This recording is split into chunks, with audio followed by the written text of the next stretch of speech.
Welcome back to Inside Ambition. I'm Alexandra George, and today we have a very special guest. She's asked to remain anonymous, but she is the creator of Black at Drexel and Me Too Drexel, the Instagram accounts.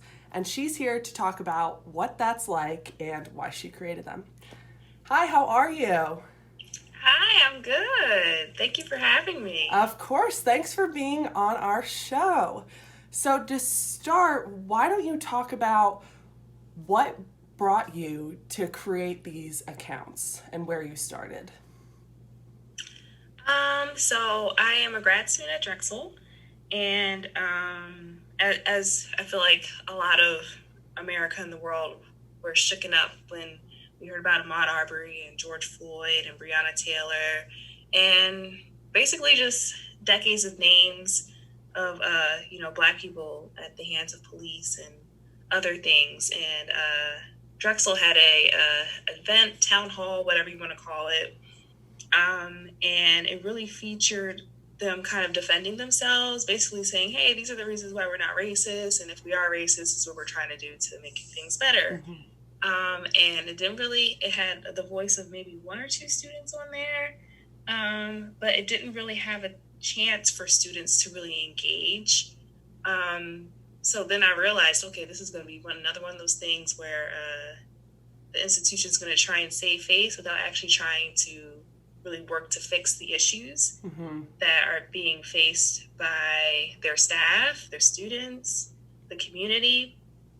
So I saw Black at Temple, Black at LaSalle, a lot of surrounding communities, universities create Black at accounts. And I went to see if Drexel had one, and they didn't have one. I checked 2 days later, there still wasn't one. So I was like, okay, well, as a Black woman, we gotta make sure these stories get out here. That's the only way we're going to have our voices heard. Yeah. Is if we put it out there, because whether you like it or not, once it's out there on Instagram, you see someone bearing their soul about a situation with racism happen, you can't deny it. So whether administration wants to or not, and you see the same thing with Drexel Community for Justice, Pin for Justice, the data doesn't lie. These stories don't lie.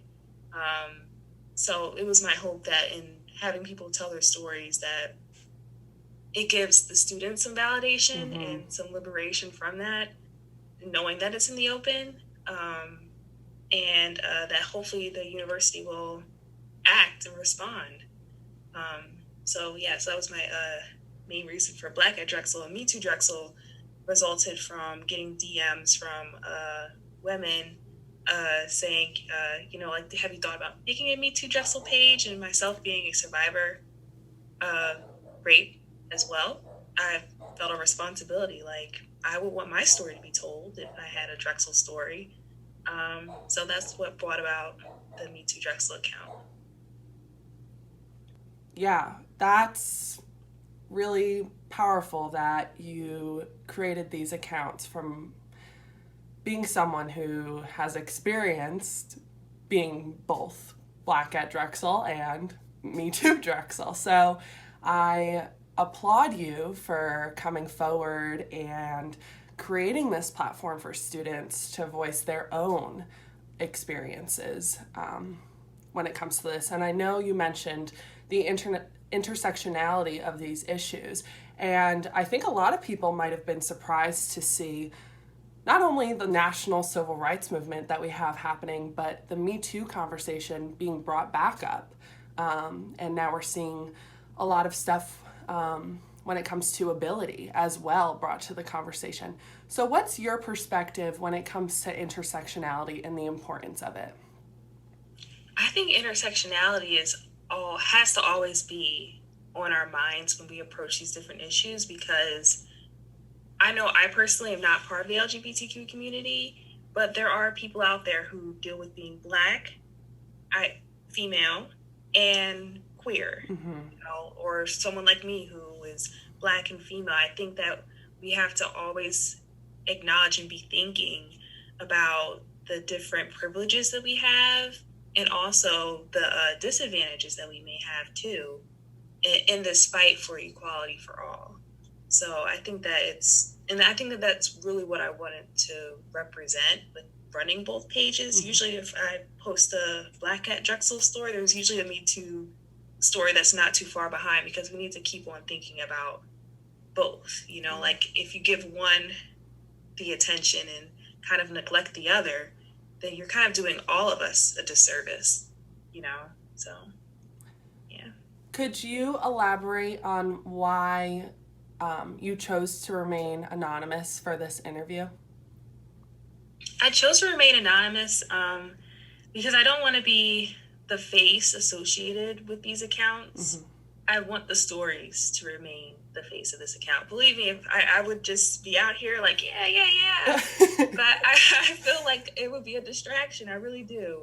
I love telling stories. I love being the person who, that unknown anonymous person who is putting these stories out in the forefront, especially since these people are anonymous. Mm-hmm. So what do I look like being the face of anonymous story? Yeah,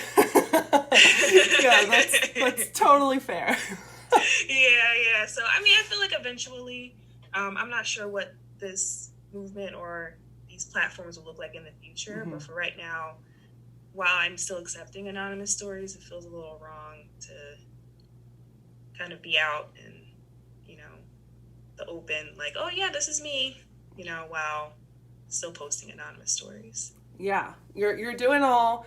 You're just like passing along the message, right? Yeah, I'm passing along. I'm really just the vessel, you know? Yeah. Like, I'm not trying to be in the way.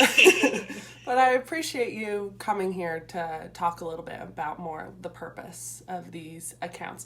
You just mentioned that we don't know what the future is going to look like. But do you have any plans for the future of Black at Drexel or Me Too Drexel or any other accounts that you might be creating? Currently, no. I'm really trying to support like DBAC, you know, the Black Action, and Drexel Community for Justice. So, because they're doing a lot of great work right now. So I feel like I'm kind of more of an ally to, you know, trying to post to get the word out about what they're doing for now. But yeah, I really don't know. I think for right now, like as long as stories come in, right now I'm just comfortable because it's already a lot of work. Putting up the stories and all that. But if anyone has any suggestions or wants to come along in the work, definitely let me know. You know, I'm always answering some DMs and stuff. So yeah, always open because this isn't just my page. This is for the Drexel community. Yeah, I think it's really beautiful that you've created this space and you're open to collaborating with other groups and you're open to supporting those other groups. What have you felt the response from the Drexel community has been? I know that you have several followers on both pages. Were you surprised by the response, or was this something you were expecting? I feel like I started this stuff so quickly that I wasn't really thinking about, oh, like, what did I want? I just wanted some people to just send in some stories. I think that it's just been shocking just to hear about the experiences that people have had and the lack of response from Drexel at all. On both pages, you know, like students really feel abandoned by the institution that's supposed to serve them. And that's really disappointing. Like you already kind of know that, but to kind of hear the gravity of it and what students have had to go through while trying to just get their education and make something of themselves, like a great life, to kind of have that abandonment from the institution has just been devastating to read. Yeah. Is there any hope that you have for the university to be more accountable to itself in the future, or is there any hope that you have that change comes with these stories being brought to a more broader audience?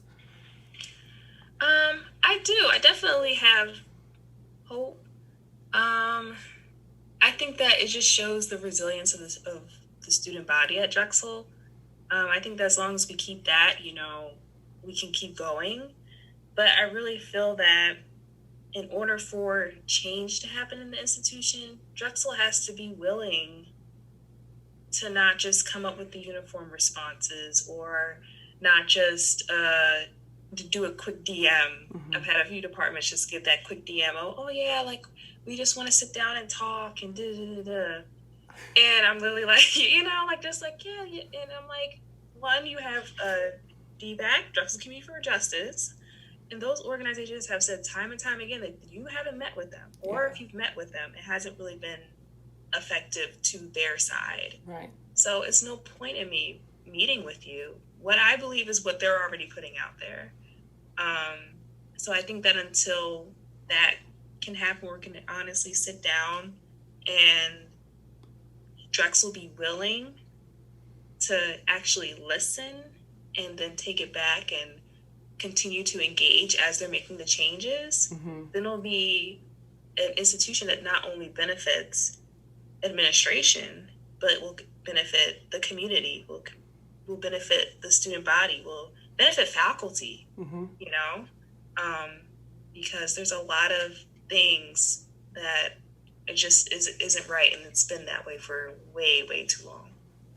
There is a way to report these stories, and I know that a lot of the people that have come forward on your accounts have said that they went through OED, and other people said that they chose not to.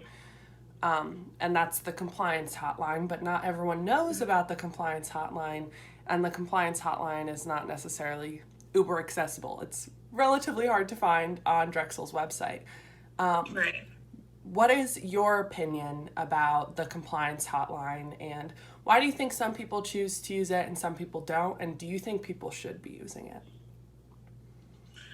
I think it's a start, honestly, I am not too familiar with the compliance hotline, if I'm being honest.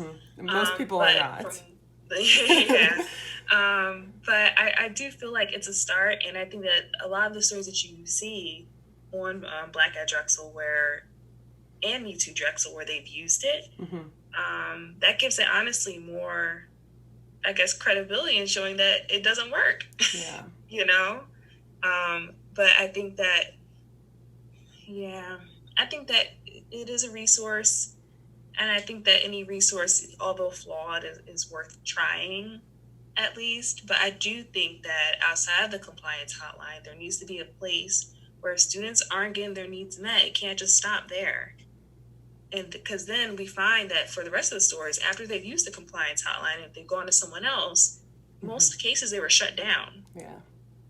So yes, it's great to have a compliance hotline, but if that's not helping your students, make sure you have other point people or systems in place to make sure that needs are being met. So that's my only gripe about the compliance hotline. Yeah, and then the more students that are utilizing those resources, I mean, OED, it's known to be understaffed, and students that have gone there have not been able to receive the support that they need. So if we have more students trying to reach out to those resources, even though right now those resources aren't helpful, the hope is maybe that in the future Drexel will recognize that they need to be doing more for their students in those departments. Right. Yeah, it's like you said, like it's almost like you're expecting students not to use it. Yeah. And so then you can't turn around and say, oh, well, you should have called the hotline, or you should have done this, when it's like, well, most students know that it's not going to work. Yeah. Yeah, which is sad. It is. Do you know anything about the new Title IX regulations that have been put in place by the Trump administration? I actually was reading about it earlier yesterday, so I feel like I'm still learning about it, but it definitely makes me very, very concerned. Yeah. And I know that I think I saw something from Drexel yesterday where they were saying that they're kind of figuring out what their regulations for this 2020-2021 because of what was just released. Right. So I'm definitely going to keep a close eye to see. I know I'm definitely already collaborating with people to try and make a resource list or something for extra support for students, just because from what I've read, it's actually going to cause more harm. Yep. For people reporting, and it's just devastating. It's disheartening, you know? Yeah. Do you have a message for students who are watching, or maybe who have already reached out to your accounts, or maybe want to, or who are reading these stories and are feeling like it's their own voice being put forward, people who have experienced these same things? What's your message to students at Drexel who are being marginalized by the larger community? I feel like I should have thought about this before. It's a loaded question. It is a loaded question. And, man, I just feel for all of you, for all of us, you know, because honestly, when a marginalized community suffers, the community as a whole suffers, you know? So just know that I created these accounts for you, just for you to feel like you're heard, that you're not forgotten, that there are people, although they may not want the best for you or don't even realize that they're fighting against you, that there are people that are fighting for you, that want best for you, that are pushing for change. So read the stories, report your own story. We're going through a little dry spell. Keep telling stories, keep submitting them, you know, because stories are powerful. If there's anything that I've learned from this, is that stories are powerful and your story matters. So yeah, read them. Let's stand in solidarity together.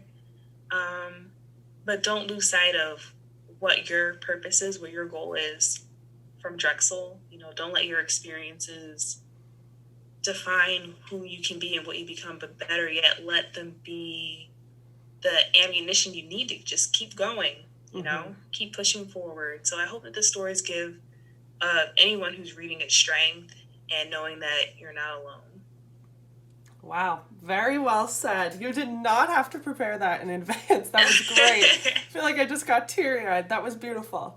Thank you so much for being on our show and for all the work that you are doing through these accounts.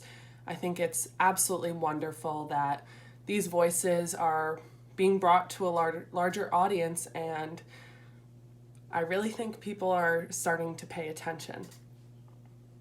Yeah, thank you. And shout out to everyone who submitted a story or has DM'd or participated in our little discussion questions on the Instagram story. Just thank you to the community, because I really couldn't be doing this without everyone, you know? Yeah. Like, we're all in this together. That's right. Drexel Dragons, we support each other. Yes, we support each other. Yes, we're in this, we support each other, period. Yeah.